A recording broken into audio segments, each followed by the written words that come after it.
Let's talk about this idea of disease progression regarding how we can think about how our actions impact whether or not we one day get that disease diagnosis.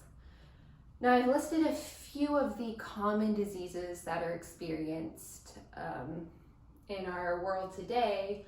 This isn't meant to be all-inclusive, but it does give a fair representation of those that we are most familiar with. Now, when we think about, okay, how should I spend my day so that maybe I can avoid these diseases down the road? Now, when we think about this, what we tend to do is think about things like, okay, I'm making all of these decisions all day long, right? What food am I eating? How am I exercising?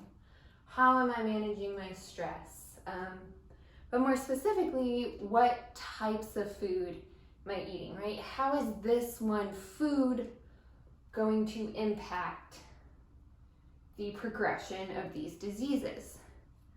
So we can think about all these different behaviors. The problem is, as we do this, what we tend to do is tie each decision into how it's going to impact the progression of one disease, right? Oh, don't do that because that's going to give you cancer one day.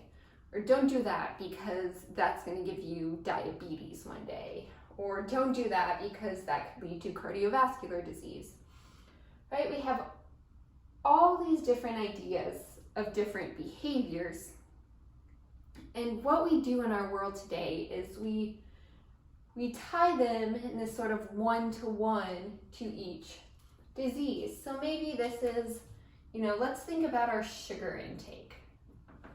Because we all know, right? I've been told this for as long as I can remember. Don't have too much sugar, that will give you diabetes, right?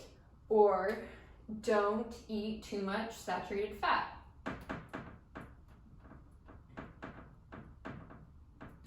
Because if you eat too much saturated fat, that will raise your cholesterol and give you cardiovascular disease. Or maybe we want to think about certain chemicals.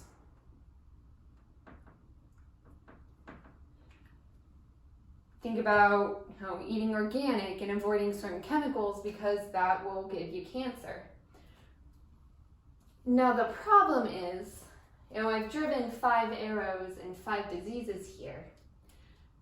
But in reality, I could draw out thousands of arrows because we have information, right? We've done studies that link thousands of items to these different diseases. Now this is a problem because we're all just individuals trying to live our lives here. And yes, we want to avoid these diseases, that would be ideal, but we have lives to live. So how are we supposed to sort out all of these arrows and link them to all of these diseases in a way that's actually practical?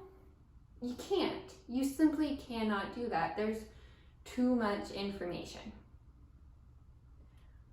The good news is there's another way that we can think about this problem, right? We don't have to think about all of these individual decisions tied in this one-to-one pattern to these diseases. What we can do instead is say, okay, let's forget about all of these individual inputs. Just ask this question. Well, what if there's one significant factor that's driving the progression of all of this, right?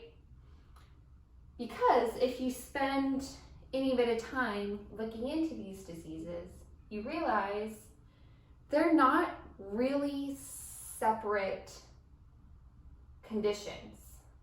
Each disease is more just the arising of a clinically relevant symptom that tends to be linked to, well, the same underlying pathophysiologic condition. So maybe if we could understand this core driving force and how this core driving force leads to the arising of these clinically relevant symptoms,